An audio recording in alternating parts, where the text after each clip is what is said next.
بسم اللہ الرحمن الرحیم۔ حضرت آسیہ رحمۃ اللہ علیہا بادشاہ مصر ریان بن ولید کی اولاد میں سے تھیں۔ آپ کا نسب کچھ یوں ہے: آسیہ بنت مزاحم بنت عبید بن ریان بن ولید۔ یہ ریان بن ولید وہی ہے جو حضرت یوسف علیہ السلام کے زمانے میں بادشاہ مصر تھے اور آپ علیہ السلام پر ایمان لے آئے تھے۔ حضرت آسیہ رحمۃ اللہ علیہا مصر کے انتہائی ظالم و جابر بادشاہ فرعون کی بیوی تھیں۔ بادشاہ وقت کی بیوی ہونے کے سبب آپ کے پاس مال و دولت کی کثرت تھی، لیکن اس کے باوجود آپ غرور و تکبر کا شکار نہیں تھیں، بلکہ آپ کا دل غریبوں کی محبت سے سرشار اور ان پر شفقت و مہربانی کے جذبے سے معمور تھا۔ آپ دل کھول کر ان پر صدقہ خیرات کیا کرتیں۔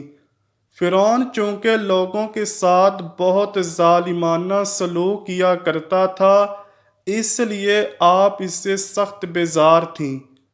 فرعون سے آپ کا نکاح بھی بارضا و رغبت نہیں ہوا تھا، بلکہ آپ اور آپ کے والد دونوں اس سے ناپسند کرتے تھے۔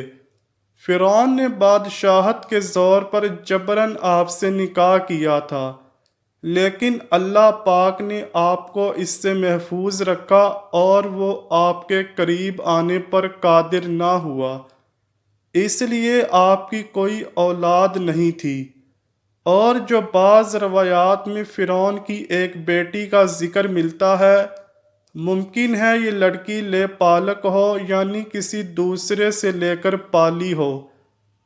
حضرت آسیہ رحمۃ اللہ علیہا کو یہ اعزاز بھی حاصل ہے کہ آپ نے حضرت موسیٰ علیہ السلام کا نام رکھا۔ حضرت موسیٰ علیہ السلام کی والدہ نے فرعون کے سپاہیوں کے ڈر سے آپ علیہ السلام کو ایک صندوق میں رکھ کر دریا میں ڈال دیا۔ دریا سے ایک نہر فرعون کے محل کے قریب سے بہتی تھی۔ یہ صندوق بہتا ہوا اس نہر میں چلا گیا۔ فرعون نے حکم دیا کہ اسے محل میں لا کر کھولا جائے۔ جب صندوق کھولا گیا تو اس سے خوبصورت بچہ نکلا۔ قبطی زبان میں پانی کو منہ اور درخت کو سا کہتے ہیں۔ یہ صندوق پانی اور درختوں کے درمیان پایا گیا تھا، اسی وجہ سے حضرت بی بی آسیہ رحمۃ اللہ علیہا نے آپ کا نام موسیٰ رکھا۔ حضرت موسیٰ علیہ السلام بچپن میں حضرت آسیہ رحمۃ اللہ علیہا کی گود میں آئے تو آپ نے حضرت موسیٰ علیہ السلام کے چہرے میں نور نبوت دے کر انہیں اپنا بیٹا بنا لیا، اور فرعون سے جو کہا اسے قرآن پاک میں یوں بیان کیا گیا: یہ بچہ میری اور تیری آنکھوں کی ٹھنڈک ہے، اسے قتل نہ کرو۔ اس پر بدبخت فرعون نے کہا: اسے تم رکھ لو، مجھے اس کی کوئی حاجت نہیں۔ پیارے آقا صلی اللہ علیہ وآلہ وسلم کا فرمان ہے: اگر آسیہ کی طرح فرعون بھی اس بات کا اقرار کرتا کہ یہ بچہ اس کی آنکھوں کی ٹھنڈک ہے، تو ضرور اللہ پاک اسے ہدایت عطا فرما دیتا، جیسے آسیہ کو عطا فرمائی۔ جادوگروں کے سحر اور حضرت موسیٰ علیہ السلام کے معجزے کے سنسنی خیز مقابلے سے حق ظاہر ہونے کے بعد جہاں جادوگروں کو دولت ایمان نصیب ہوئی، وہیں جب آپ کو اس مقابلے کا حال معلوم ہوا تو آپ کے دل میں بھی فوراً حق کا نور چمک اٹھا اور آپ حضرت موسیٰ علیہ السلام پر ایمان لے آئیں۔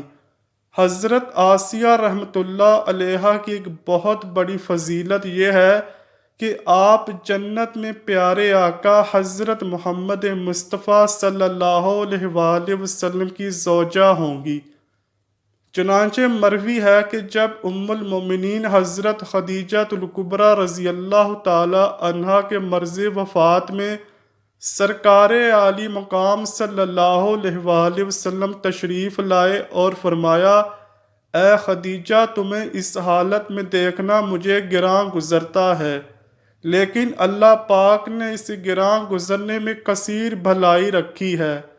تمہیں معلوم ہے کہ اللہ پاک نے جنت میں میرا نکاح تمہارے ساتھ مریم بنت عمران، حضرت موسیٰ علیہ السلام کی بہن کلثوم اور فرعون کی بیوی آسیہ کے ساتھ فرمایا ہے۔ جب فرعون نے آپ کو ایمان سے پھیرنے کی تمام تدابیریں کر لی اور اسے ناکامی کا سامنا ہوا تو اس نے آپ کو شہید کرنے کا فیصلہ کر لیا۔ شہادت سے پہلے آپ نے بارگاہ الہی میں جو التجا کی اسے قرآن پاک میں یوں بیان فرمایا گیا، اے میرے رب، میرے لیے اپنے پاس جنت میں گھر بنا اور مجھے فرعون اور اس کے کام سے نجات دے اور مجھے ظالم لوگوں سے نجات بخش۔ آپ کی شہادت کا واقعہ کچھ یوں ہے کہ فرعون نے اپنے کارندوں سے کہا، پہلے اس کی کھال اتارو، پھر ایک بڑی چٹان لاؤ، اگر چٹان دیکھ کر بھی یہ ایمان پر قائم رہتی ہے تو چٹان اس پر گرا دو، اور اگر ایمان سے پھر جاتی ہے تو یہ میری بیوی ہے، اسے مت مارنا۔ آپ کے سامنے چٹان لائی گئی تو آسمان کی طرف آپ کو اپنا جنتی محل نظر آیا، جس سے آپ کے عزم و استقلال میں اور بھی اضافہ ہو گیا، اور اسی حالت میں آپ کی روح پرواز کر گئی۔ اس کے بعد جب آپ پر چٹان گرائی گئی تو وہ ایسے بدن پر گری جس میں روح نہیں تھی۔ آپ کا مزار مبارک مصر میں واقع ہے۔ اللہ پاک سے دعا ہے کہ اللہ حضرت آسیہ رحمۃ اللہ علیہا پر کروڑوں رحمتیں نازل فرمائے اور ہمیں بھی اسی طرح کی استقامت عطا فرمائے، ہم نیک عمل کرتے رہیں اور برائی سے محفوظ رہیں، آمین یا رب العالمین۔ امید کرتا ہوں کہ آپ کو ویڈیو ضرور پسند آئی ہوگی۔ اگر ویڈیو پسند آئی ہے تو ویڈیو کو لائک کیجئے، شیئر کیجئے اور چینل کو لازمی سبسکرائب کیجئے۔ ملتے ہیں اگلی ویڈیو میں، تب تک کے لیے اللہ حافظ۔